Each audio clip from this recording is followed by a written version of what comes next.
नमस्कार।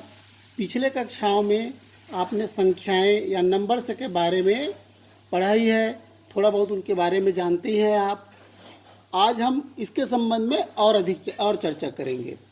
तो सबसे पहली बात यह है कि संख्याओं को जैसे 0, 1, 2, 3 इस प्रकार से जब लिखा जाता है तो यह अंतर्राष्ट्रीय अंक कहा जाता है। और हमारे भारत देश में पूर्व से ही प्रचलित देवनागरी लिपि जो है वह 0, 1, 2, 3, 4, 5, 6, 7, 8, 9, 10 या और आगे इसी प्रकार से लिखा जाता रहा है। यह देवनागरी लिपि कहा गया है।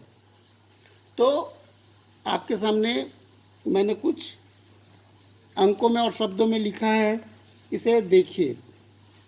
12,500 इसको अंकों में जब ये लिखा है, अंकों में 12,500 इकाई, दहाई, सैकड़ा के बाद यहाँ पर एक अल्पविराम लगा देते हैं ताकि हमको पढ़ने में आसानी हो। और शब्दों में इसको लिखेंगे 12,500।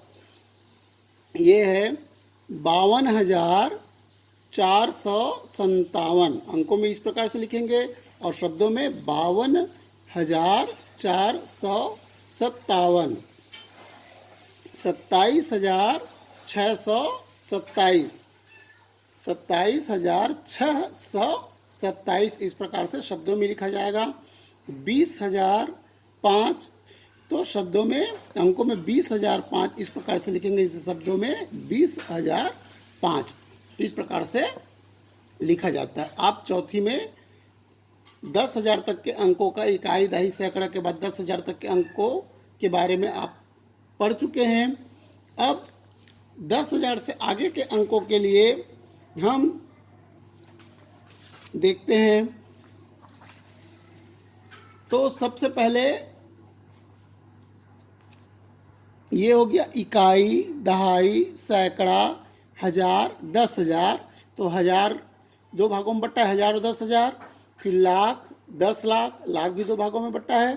फिर करोड़, तो करोड़, 10 करोड़, ऐसा दो भागों में बटा हुआ है।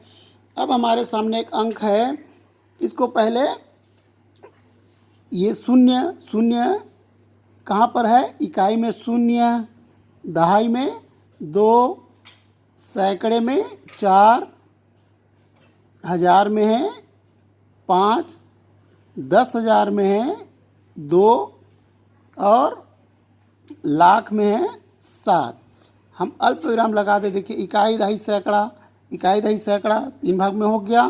फिर 1,000, 10,000 में 2 अंकों के बाद अल्प विराम, फिर लाख में भी 2 अंकों के बाद, फिर करोड़ में 2 अंकों के बाद। इस प्रकार से अल्प विराम लगाएंगे तो पढ़ने में आसानी हो जाता है। अब इसको कैसे पढ़ेंगे? लाख में तो 7,25,420 और इस प्रकार शब्दों में लिखेंगे 7,25,420। उसी प्रकार से दूसरे अंक को देखते हैं। यहाँ पर इकाई में है 2, 6, 5, 4, 0, 5, 2। तो यह हो गया इकाई, दहाई, सैकड़ा। 562 हो गया ये। और फिर 1,000 और 10,000 वाली संख्या में 0, 4 है तो ये हो गया 4,000। और यह हो गया लाख में 25 है, 2 और 5 25 हो गया। तो अब इसको पढ़ेंगे 25,04,562। तो ऐसा अंकों में लिखा जाएगा और ये शब्दों में। उसी प्रकार और देखते हैं।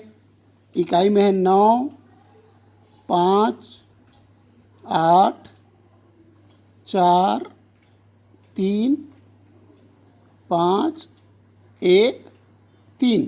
तो इकाई में 9, दहाई में 5, सैकड़ा में 8, तो 859। अगर आपको सरलता से पढ़ना है तो पहले इकाई, दहाई, सैकड़ा को देख लीजिए। सैकड़ा में है तो 800 हो गया, दहाई और इकाई 59 हो गया। अब हजार वाली जो है 10,000 और 1,000, तो इसको एक साथ देखिए 34,000।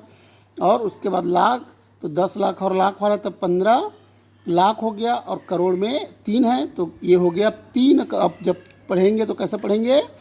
3,15,34,859 और इस प्रकार से अंकों में और शब्दों में लिखा जाएगा। अब इसके आगे और एक अंक लेते हैं।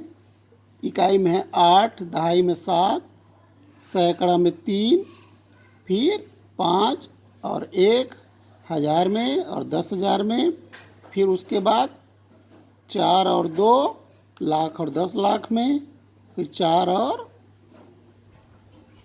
9, तो ये करोड़ में आ गया। तो क्या हो गया ये, अब करोड़ में हो गया तो 94 हो गया। एक साथ इसको पढ़ेंगे, 94 करोड़ 24,15,378। इस प्रकार से हम अंकों में और शब्दों में लिख सकते हैं और करोड़ तक के अंकों को आप पढ़ सकते हैं और लिख सकते हैं। अब मैं आपको यहाँ पर कुछ अभ्यास, आपके पुस्तक का कुछ अभ्यास दे रहा हूँ। आप मोबाइल को पॉज करके इसे अपने नोटबुक में उतार लीजिए, उसके बाद अभ्यास को बनाइए ताकि आप इसे सरलता से हल कर सके। तो पहला है, नीचे लिखे हुए जो अंक हैं, संख्याओं में जो अंक में लिखा हुआ है उसे शब्दों में लिखना है, और दूसरा है जो नीचे संख्याएं जो दिया हुआ है शब्दों में उसे अंकों में लिखना है। इस अभ्यास को आप पूरा कीजिए। अब ये संख्याएं समझ में आ गया होगा। धन्यवाद। Don't let me down.